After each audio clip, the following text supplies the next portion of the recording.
how the vocally sounds spoken word master of her mom activist.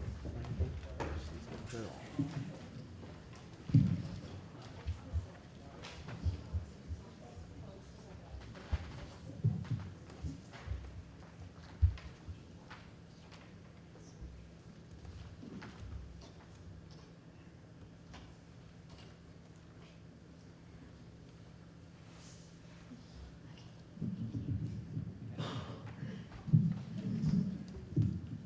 Okay, it's really funny. So like 2 years ago on this stage, I like debuted my awesome acting skills with like, my piece was called like, Honey, I Ate the Divorce Papers or something. It was really funny. But since then, I've done more of spoken word than I have done acting. It's basically the same thing. But so my spoken word piece is called Fire, like they said. So please enjoy. Yeah. Woo! Okay. There's a quote that my drill sergeant used to say. The person that I was is not the person that I am today. The person that I am today is not the person I will be. If I was to look back to my prior self, 2, 3, 4 years ago, I would honestly hate every inch of her. Bitter at people, hating her culture, hating her parents, hating every single aspect of herself that had to do with anything Hmong, hating people who said that being Hmong was a good thing, loved her white friends, thought Hmong kids were exclusive, thought I was cooler because I wasn't an ELL, because I wasn't associated with them. But I would also see the girl who wrote stories of scars on her mind and scars of stories on her wrists. I would see the girl whose blood was won with pen, with paper. I would see the girl who wrote of protagonist, woman who commanded armies with her breath and delivered death with fingertips. I would see these women she would see and never needing someone to save her while she never tried to save herself, as if these characters were a reflection of who she wanted to be, and she would always have a lover who stood in the way of her success and heroism.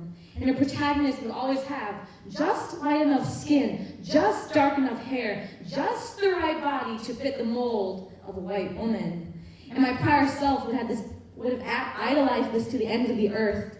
I would see that she was just stupid, ignorant, and internalized just enough to pity, but naive and beautiful enough to miss.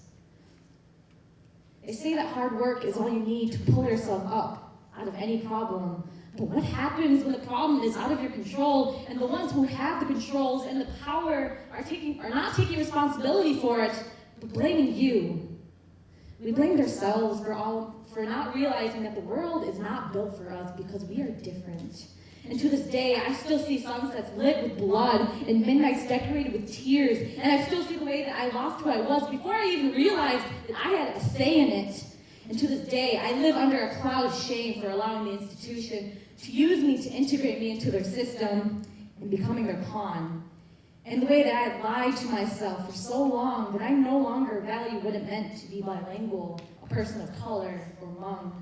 And to this day, I am enveloped in a cocoon of internalized racism and colonialism and all the isms that this nation and so-called norms they have put upon me. And I try every single day to make sure that I realize how much they have fucked me up. And I try to undo the threads of the cocoon before I suffocate, before I starve, before my voice is suppressed even further.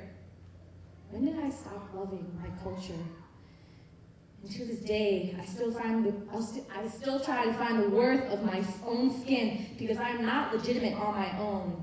Because we've been taught that our skin is defined by the worth that a man gives to it. As if scars don't tell stories, as if lessons on life material are given when we set the plate down in front of a man to validate that we exist, that we are worthy. As if lessons of womanhood are given to us to cook, and taught to us when a man crawls into our beds. And if we do not give, some will take. When did I stop loving myself? When did we forget that we are not here to simply exist, to take up space, to fill a quota, but that we are here to live? We are here because we deserve to be, because we have a place in this world, Because the strength in which we embrace each other is indicative of how deep family in our blood lies. And then I have a second piece. I think I'm better at explaining the colors of the sky right before I break, better than I can recite the Pledge of Allegiance. And I know the way that people look at me when I walk into the room like I'm the baddest bitch there is, because that's who I want to be. Right now, I don't feel like that. Many times, I do not feel like that. Many times, I feel worthless, not in the sense of self-worth, but worth, as in my life.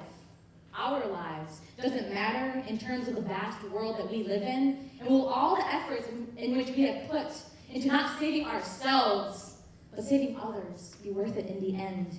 And how do we know that the people that we are helping will not once again be crushed by the toils of a power that sees us worth less than the history they have erased?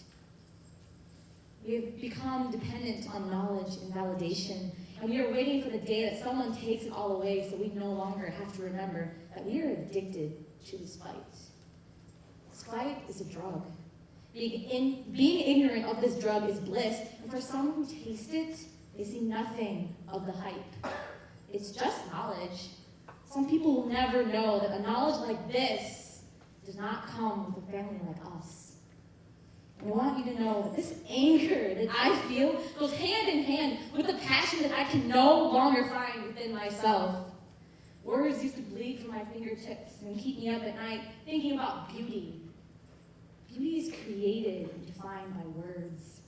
How passion was the sound of fingertips clacking at the keyboard. How passion was staying up till 3 a.m. to finish writing because stopping would put out the fire.